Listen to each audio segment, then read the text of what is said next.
Good morning, welcome. This is Jamb here. 2016 government past question. Question number 32 says, which of the following set of factors contributed to the development of nationalism in Nigeria?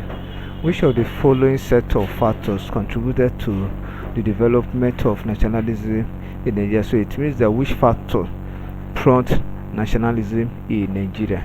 So option A say racial discrimination and oppression.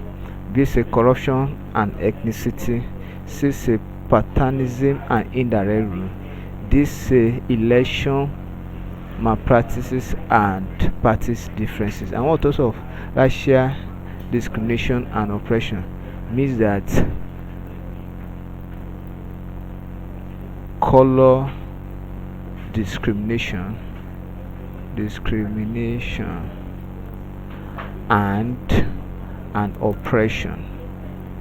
and oppression so corruption and ethnicity has to do with ethnic groups.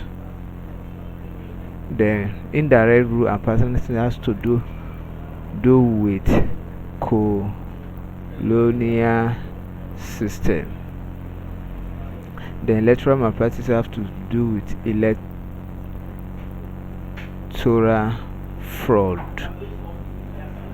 So the factor that actually prompts nationalism in Nigeria is racial discrimination against the people of Nigeria, against the Nigerians, and oppressions against Nigeria too. So option A is correct. Thank you, and ensure you subscribe for more videos.